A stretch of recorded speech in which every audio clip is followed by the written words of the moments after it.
Halo semua, selamat pagi. Hari ini kita bersama-sama mendalami materi tentang Allah adalah sumber keselamatan yang sejati.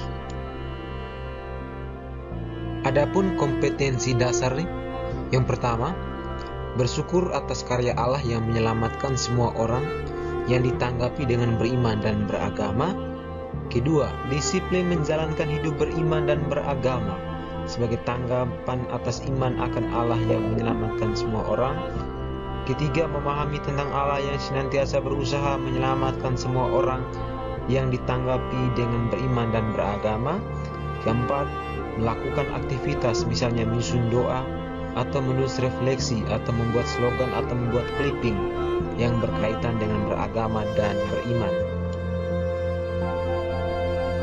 Adapun indikator yang akan kita capai, yang pertama, menunjukkan sikap bersyukur atas kasih Allah. Kedua, menunjukkan sikap disiplin dalam memberi kesaksian tentang karya Allah yang menyelamatkan. Tiga, menjelaskan bahwa manusia membutuhkan Allah. Keempat, merumuskan pandangan tentang sumber-sumber keselamatan yang ada dalam masyarakat. Kelima, menerangkan bahwa Allah sumber keselamatan sejati. Keenam, menceritakan pengalaman dikasihi Allah. Ketujuh, menjelaskan bahwa Yesus adalah tanda kasih Allah yang paling agung. Kedelapan, membuat refleksi secara tertulis tentang Allah sebagai sumber keselamatan dalam hidupnya. Kita awali kegiatan kita dengan berdoa. Dalam nama Bapa dan Putra dan Roh Kudus. Amin. Allah Bapa yang Maha Kasih, kami bersyukur karena Engkau telah menganugerahkan kehidupan kepada kami. Engkau telah membimbing dan menjaga hidup kami.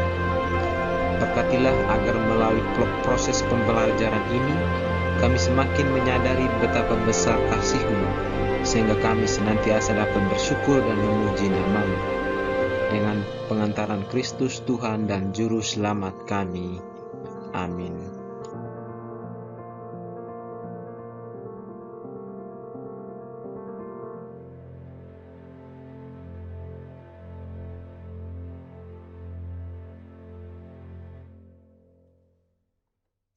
Dalam kehidupan sehari-hari, kita dapat menemukan berbagai macam pandangan masyarakat tentang sumber keselamatan. Berikut ini adalah contoh-contoh sumber keselamatan yang masih ada di tengah-tengah masyarakat kita. Yang pertama, benda atau kalimat yang dianggap memiliki kekuatan gaib atau magis. Di zaman modern ini, kita kadang menjumpai sebagian dari anggota masyarakat kita yang menyandarkan keselamatan hidupnya pada benda-benda atau kalimat yang dianggap memiliki kekuatan gaib. Mereka menyandarkan keselamatan hidupnya pada benda-benda seperti jimat, pusaka, mantra, aji-aji, dan benda-benda lain yang mereka anggap keramat. Mereka menghormati benda atau mantra yang dianggap memiliki kekuatan gaib tersebut dengan berbagai macam cara. Misalnya, ditempatkan secara khusus, diberi sesaji, membakar kemenyan, meminyaki dengan minyak tertentu, bahkan dibawa kemanapun mereka pergi. Sebab mereka yakin bahwa itu semua akan memberikan jaminan keselamatan dalam hidup mereka.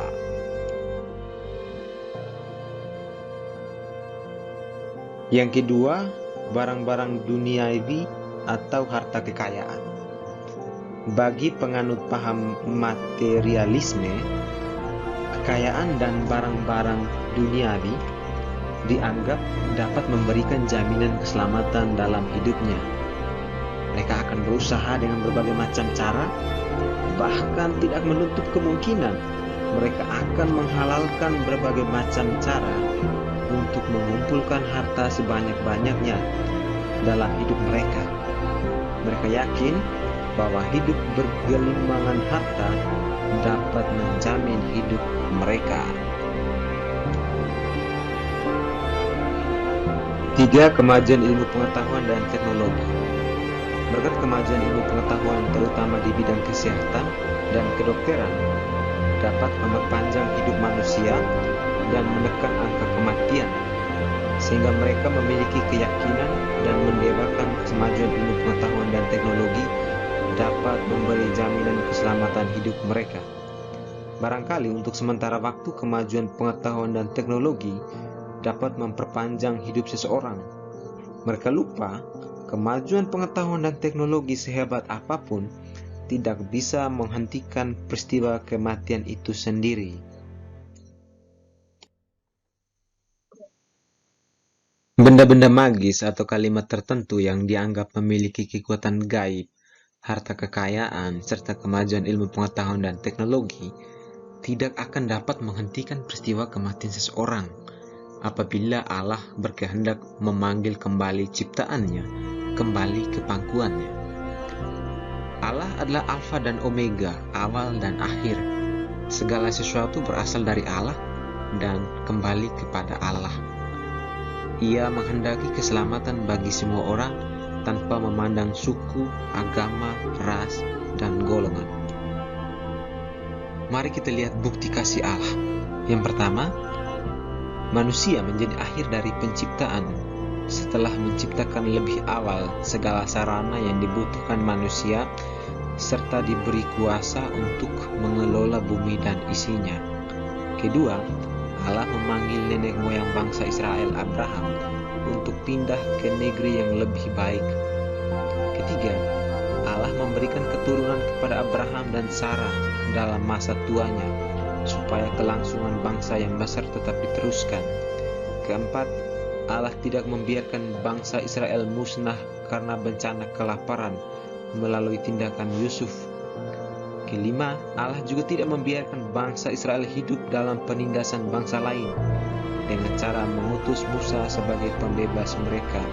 Yang terakhir, masih banyak peristiwa lain yang dapat kamu temukan dalam kitab suci yang dialami bangsa Israel yang menunjukkan bahwa Allah senantiasa melindungi mereka.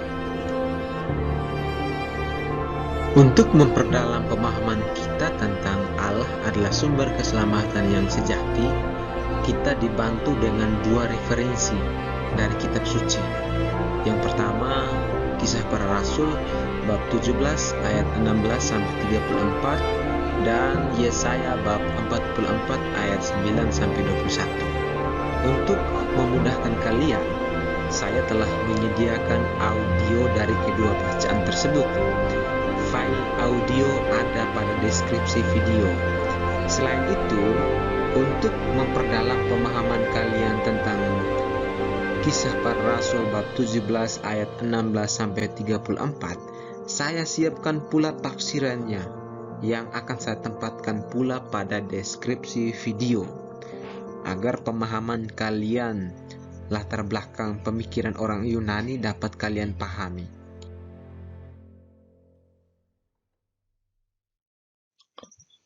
Orang Athena seperti yang tercantum dalam Kisah Para Rasul bab 17 ayat 16-34 meyakini bahwa sumber keselamatan ada pada patung-patung yang mereka sembah.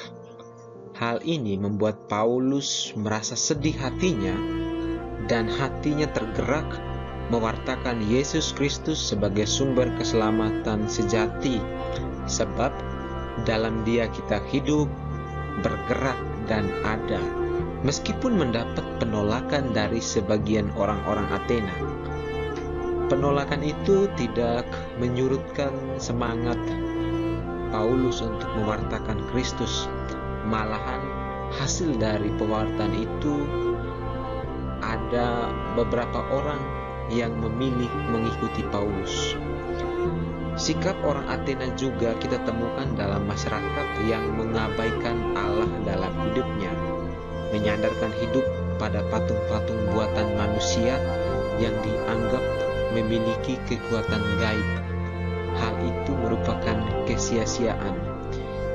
Bila kita baca dalam Yesaya bab 44 ayat 9-21, di sana dikatakan bahwa memuja patung atau menyembah patung itu adalah sebuah bentuk kebodohan. Ketika manusia jatuh ke dalam dosa, Allah tetap setia untuk menyelamatkan manusia, dan kasih Allah yang terbesar dinyatakan dengan mengutus putranya, anaknya yang tunggal, Tuhan kita Yesus Kristus, yang masuk dalam dimensi ruang dan waktu kehidupan manusia untuk menyelamatkan dari kuasa dosa dan maut. Ia rela menanggung penderitaan dan mengorbankan dirinya dengan wafat di kayu salib demi penyelamatan manusia dari dosa. Karena begitu besar kasih Allah akan dunia ini, sehingga ia telah mengaruniakan anaknya yang tunggal, supaya setiap orang yang percaya padanya beroleh hidup yang kekal. Dalam hidup sehari-hari, kita juga dapat merasakan tanda-tanda kasih Allah yang menyelamatkan melalui kehadiran orang tua, saudara, keluarga, guru, sahabat, dan sesama yang kita jumpai di sekitar kita. Tentu kita mengalami pengalaman dikasihi oleh orang-orang yang tidak kita kenal. Yang kedua, menyadari akan begitu besar kasih Allah dalam upaya menyelamatkan manusia, maka manusia dituntut untuk menanggapinya dengan menyerahkan diri secara total kepada kehendak Allah. Jika tadi telah kita temukan dalam kitab suci bahwa ada begitu banyak tindakan keselamatan yang dilakukan Allah terhadap bangsa Israel, maka sebagai seorang beriman, kita mesti percaya betul-betul kepada Allah. Allah tidak akan membiarkan kita jatuh. Allah tidak akan membiarkan kita mengalami kesulitan, sebab Allah akan selalu ada bersama kita melalui orang-orang yang berkehendak baik yang ada di sekitar kita. Dalam hidup sehari-hari, kita dapat menanggapi kasih Allah yang menyelamatkan dengan berdoa, dengan penuh iman mengikuti perayaan Ekaristi, mengikuti perayaan Ekaristi dari ritus pembuka sampai ritus penutup. Jangan sampai usai menerima tubuh dan darah Kristus, kita langsung pulang. Kita tidak sampai selesai mengikuti perayaan Ekaristi sampai berkat penutup. Dan berbagi kasih kepada sesama yang kita jumpai siapapun, mereka tanpa memandang perbedaan. Kita dapat menyisihkan sebagian dari yang kita miliki untuk membantu mereka yang kekurangan, membantu teman kita yang kesulitan dalam memahami materi pembelajaran di sekolah, menjenguk dan mendoakan teman yang sakit, membesarkan hati mereka yang lemah karena penderitaan, dan sebagainya. Dan saya kira itu sudah banyak yang kita lakukan sebagai tanda kasih kita kepada sesama. Kita akan melakukan evaluasi guna mengetahui dan mengukur pemahaman kalian dalam mengikuti pembelajaran ini. Namun, terlebih dahulu saya hendak mengatakan bahwa materi ini pertama-tama saya tujukan untuk siswa SMP Negeri 6 Boowai, Kabupaten Nangkikeo. Namun tetap terbuka bagi siswa dari SMP manapun yang membutuhkan video ini untuk memudahkannya dalam belajar. Khusus untuk evaluasi, kalian diminta membuat refleksi secara tertulis tentang Allah sebagai sumber keselamatan dalam hidupnya. Sedangkan untuk tes khusus materi ini, linknya saya sertakan pada deskripsi video ini. Sebelum mengakhiri pembelajaran ini, marilah kita menutupnya dengan berdoa. Allah Bapa yang kekal dan berkuasa, Engkau adalah sumber kehidupan kami. Engkau adalah pusat hidup kami dan Engkau adalah tujuan hidup kami. Tidak ada kekuatan lain selain yang berasal dari-Mu. Buat kami selalu hidup seturut dengan kehendak-Mu, sebab Engkaulah Tuhan dan Juru Selamat kami. Amin. Dalam nama Bapa dan Putra dan Roh Kudus. Amin. Teman-teman sekalian, terima kasih atas kesediaan kalian menonton materi pembelajaran ini. Sampai jumpa di video pembelajaran berikutnya.